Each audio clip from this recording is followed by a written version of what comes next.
18ஆம் படி கருப்பசாமி துணை. என் தங்கப்பிள்ளையே, இந்த கருப்பசாமியின் பாதத்தை தொட்டு வணங்கிய உன் வாழ்க்கை இனி மாபெரும் வெற்றிக்குரியதாக மாறப்போகுது. அதாவது இத்தனை நாளா நடக்கும் நடக்கும்னு நீ நினைச்சு நம்பிக்கிட்டு இருந்த விஷயம், நடக்காமலேயே உன்னை கஷ்டப்படுத்திக்கிட்டு இருந்த விஷயம், நீ எதிர்பார்த்து எதிர்பார்த்து ஏங்கி தவிச்ச விஷயம், ஆனா உனக்கு ஏமாற்றத்தை மட்டுமே தந்த விஷயம் இப்போது வெற்றிகரமாக நல்லபடியாக உன் வாழ்க்கையில நடக்க போகுது. இனிமே நீ கோபத்தை தூக்கி போட்டுட்டு பொறுமையோட எல்லா வேலைகளையும் செஞ்சுக்கிட்டு பொக்கிசமாக வாழ்க்கையை வாழ்ந்து ஜெயித்து விடு என் செல்லமே.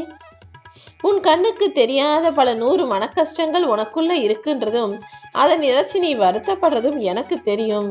நீ முதல்ல சின்ன சின்ன விஷயங்களுக்காக கூட வருத்தப்படுறதை நிறுத்திட்டு எது முக்கியமோ எது அவசியமோ எதை முதல்ல முடிக்கணுமோ அதற்கு உண்டான வேலைகளை செய். எல்லாவற்றையும் சரி செஞ்சு நீ சந்தோஷமா வாழ்வதற்கு உண்டான வழிகளை காட்ட வேண்டியது இந்த கருப்பசாமி என்னுடைய பொறுப்பு. எப்போதுமே எல்லாருக்கும் உண்மையான ஆளாக இருந்துடு. ஆனா நான் உண்மையாதான் இருக்கேன், நான் சரியாதான் இருக்கேன்னு யாருக்கும் நிரூபிக்கிறேன்னு போய் நேரத்தை வீணாக்க வேண்டாம். ஓ நல்ல மனசும் எனக்கு தெரியும். எல்லாருக்கும் நல்லது செய்யணும், எல்லாருக்கும் முடிஞ்ச அளவு உதவி செய்யணுன்ற உன்னுடைய இரக்க குணமும் மனிதாபிமானமும் கூட எனக்கு தெரியும் என் தங்கமே. எல்லாத்தையும் நம்ம இழந்துட்டோமோன்னு உனக்கு தோணும் போது கூட இல்லை இல்லை கருப்பசாமி நம்ம காப்பாத்துவாருன்ற நம்பிக்கை உன் மனசுல ஒரு ஓரத்துல இருந்தா கூட போதும். எல்லாத்தையும் தாண்டிக்கிட்டு நான் ஓடி வந்து உனக்காக உதவி செய்வேன். ஒரு மரத்துல இருக்கக்கூடிய இலைகள் வருஷத்துக்கு ஒரு முறை எல்லா இலைகளையும் அதிலிருந்து உதுத்து விட்டுரும். ஆனாலும் அதற்கு பிறகு மறுபடியும் வசந்த காலம் வரும்போது இலைகள் புதிதாக பூத்து மரங்களும் செழித்து தழைத்து உயர்ந்து நிற்கிறது தானே. அப்படிதான் இதுவரைக்கும் நீ இழந்ததெல்லாம் போகட்டும்.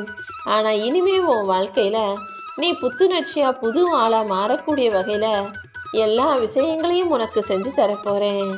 நீ உனக்கு பிடிக்காத நேரத்துல எதிர்பார்க்காத நேரத்துல மழை வந்துச்சுன்னா கொடையை வச்சுக்கிட்டு எப்படி சமாளிப்பியோ அதே போல இப்போ உன் வாழ்க்கையில இருக்கிற துன்பத்தையும் கடந்து செல்ல தயாராக இரு. விரும்பாத நேரத்தில் மழை வழும்போது அந்த மழையை நிறுத்த உன்னால முடியலைனாலும் அந்த கொடையை பிடிச்சிக்கிட்டு மழையை தடுத்துக்குவ. அதே போல வாழ்க்கையில துன்பங்கள் வரும்போதும் அதை முழுவதுமாக நிராகரிக்க ஒதுக்கி வைக்க முடியலைனாலும் இப்போதைக்கு அதை கடந்து வந்துடணும்னு அதற்கு உண்டான முயற்சிகளை செய். வேலையா அதை நினைச்சு கஷ்டப்படுறத நீ நிறுத்து. பிரச்சனைகளையும் துன்பங்களையும் நினைச்சு கவலைப்படுறத நிறுத்தினாலே தானாகவே எல்லாம் சரியாகி விடுமேன் செல்லமே. எப்பவுமே உறவுகள் கிட்ட சண்டை போட்டாலும் சரி, அல்லது ஏதாவது ஒரு பொருளே உடைஞ்சு போனாலும் சரி, உடைஞ்சதை மீண்டும் ஒட்ட வைக்கிறதுக்காக பார்த்தீனா அது மறுபடியும் ஏதாவது சரியில்லையோன்னு உனக்கு தோணிக்கிட்டே இருக்கும். அதற்கு பதிலாக உடைஞ்சதை அதுக்கேற்ற மாதிரி வேறு விதமாக பயன்பாட்டுக்கு வச்சுக்கணும். உறவுகளை இப்படி பிரிஞ்சு போனாலும் சண்டை போட்டாலுமே கூட கொஞ்ச நாளைக்கு விட்டு பிடிக்கிறது தான் நல்லது. கொஞ்சம் தூரமாவே இருக்கட்டும்னு விட்டு வச்சினா நாளைக்கு அவங்க மனசுல நிச்சயமாக ஒரு மன மாற்றம் வரும். உன்னை பத்திய தெளிவும் புரிதலும் கூட உண்டாகி உன்னை விட்டு பிரிஞ்சு போனவங்க, நீ வேண்டாம்னு சொல்லிட்டு போனவங்க தானாகவே உன்னை தேடி வரும்படி நான் செய்து காட்டுவேனேன் செல்லமே. தப்பு நடக்கிறதெல்லாம் தப்பே கிடையாது. ஏன்னா வாழ்க்கையில தப்பே செஞ்சாம எதையுமே கத்துக்கிற முடியாது தானே.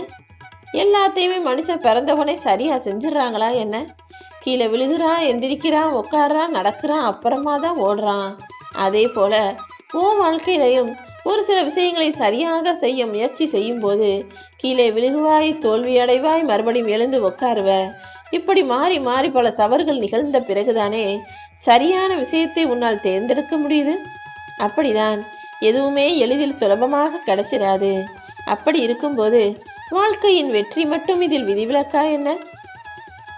கூடிய சீக்கிரம் நீ வெற்றி பெறுவதற்கு இப்போது உள்ள தடைகளும் தடங்கல்களும் பிரச்சனைகளும் உனக்கு நிச்சயமாக உதவும். ஒரு விஷயத்தை மட்டும் ஞாபகத்துல வச்சுக்கோ. நீ எதை வளர்க்குறியோ அது உன்னை வளர்க்கும். நீ வளர்ப்பது பிரச்சனைகளாக இருந்தா உன் வாழ்க்கையில பிரச்சனைகளே வந்து சேரும்.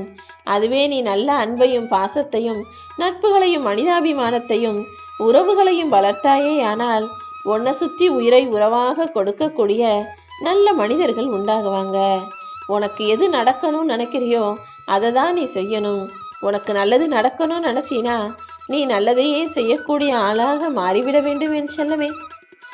நீ பார்த்துருப்ப, உன் வீட்டை சுற்றி இருக்கவங்கள அல்லது உன்னுடைய சொந்தக்காரவங்கள ஒரு சிலர் எப்போவுமே மகிழ்ச்சியாகவே இருப்பாங்க. இவங்க எப்படி எப்போவுமே சந்தோஷமாக இருப்பாங்கன்னு நீ யோசிச்சிருக்க தானே? என்ன விஷயம்னா, அவர்களிடம் இருக்கும் மாபெரும் சொத்தே என்ன நடந்தாலும் அதை முழுவதுமாக ஏற்றுக்கொள்ளக்கூடிய மனசுதான்.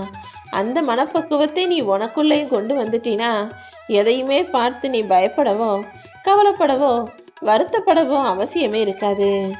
உன்னுடைய தகுதி என்ன, உன்னுடைய திறமை என்னங்கிறத முதல்ல நீ தான் புரிஞ்சு வச்சுக்கணும். அதுக்கப்புறம் உன் தகுதிக்கும் திறமைக்கும் ஏற்றாற் போல விஷயங்களை நான் கொடுக்கும்போது நீ மகிழ்வோடு வாழலாம் தானே. பணத்தால் வாங்க முடியாத விஷயங்கள் நிறைய இருக்கு. காசு பணம் இருந்தா நம்ம வாழ்க்கை சந்தோஷமா மாறிடும்னு மட்டும் நினைக்காத. காசு பணம் வச்சிருக்கவங்களுக்கெல்லாம் இங்க சொந்தங்கள் கோடிக்கணக்கில் இருக்காங்களா? அல்லது அவங்க தான் எல்லாத்தையும் சரியா செஞ்சுக்கிட்டு வாழ்க்கையில வெற்றிகரமா வாழ்ந்து நிம்மதியா தூங்கி சந்தோஷமா சாப்பிடுறாங்களா? நிச்சயமா கிடையாது. கோடீஸ்வரனா இருந்தாலும் அவனுக்கும் பிரச்சனைகள் இருக்கும், அவனுக்கும் உடல் உபாதைகள் இருக்கும், அவனுக்கும் மன கஷ்டம் இருக்கும். அவனும் இரவுல தூங்காம உன்னை போல நிம்மதியின்றி தவிப்பவனாகத்தான் இருக்கான். அதனாலதான் காசு பணத்துக்கு முக்கியத்துவம் கொடுக்காம வாழ்க்கையில செய்ய வேண்டிய நல்ல செயல்களுக்கும் தான தர்மத்துக்கும் உதவிகளுக்கும் முக்கியத்துவம் கொடுத்தீனா அது உனக்கு நிம்மதியையும் சந்தோஷத்தையும் மனநிறைவான தூக்கத்தையும் கூட கொடுக்கும்னு சொல்றேன். முதல்ல சில நேரங்கள்ல நீ கோபப்படும் போது உன்னை பொறுமையாக ஏற்றுக்கொண்டவர்கள் எத்தனையோ பேர் இருந்தாங்க தானே. இப்போ உன்னுடைய முறை. யாராவது கோபப்பட்டு பேசும்போது நீ அவர்களுக்கு பதிலுக்கு கோபப்படாம மௌனத்தையே பதிலாக கொடு. உன்னுடைய மௌனம் என்பது மிக அழகாக தெரியும் என் செல்லமே. அதுக்கு பிறகு நீயே அதை புரிஞ்சுக்கிட்டு மௌனமான ஆளாக மாறி போவாய். மௌனமும் பொறுமையும் அமைதியும் எல்லா பிரச்சனைகள்ல இருந்து உனக்கு விதிவிலக்காக நல்லதை செய்ய சொல்லும்.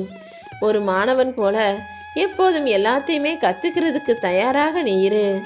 ஏன்னா இந்த உலகம் ஒருபோதுமே கற்றுக் கொடுப்பதை நிறுத்தப் போவதில்லை. நல்லதை விட கெட்ட விஷயங்களையும் கெட்ட மனிதர்கள் யார் என்பதையும் உனக்கு காட்டிக்கிட்டே இருக்கும்.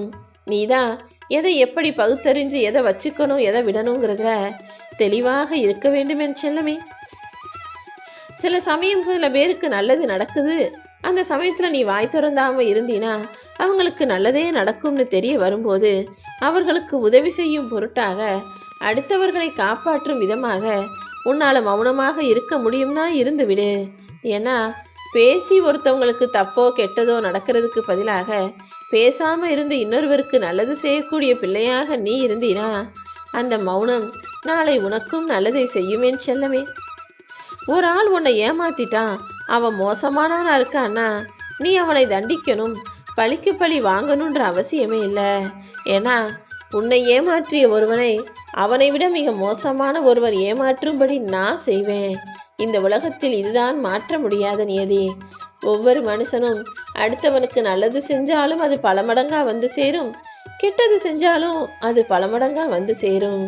நீ எப்போதுமே நேர்மையாக போராடி ஜெயிக்கணும்னு நினைக்கிற நல்ல பிள்ளை. இந்த உலகமே நேர்மையாக போராடி சாதித்தவர்களால் நிறைந்ததாகத்தான் இருக்கு. அப்படிப்பட்ட ஒரு ஆளாக அந்த நல்லவர்களுள் ஒருவனாக நீயும் மாறணுங்கிறது தான் என்னுடைய ஆசை. உன்னுடைய மனசுல இருக்க எதிர்மறையான எண்ணங்களையும் யோசனைகளையும் தூக்கி போடு. எதிர்மறை எண்ணங்கள் எப்போதுமே அடுத்தவங்க கிட்ட இருக்கக்கூடிய குறைகளை மட்டும்தான் தேடும். அதுக்கு பதிலா நீ நேர்மறை எண்ணங்களோட நேர்மையான வாழ்க்கையை வாழக்கூடிய பிள்ளையாக இரு.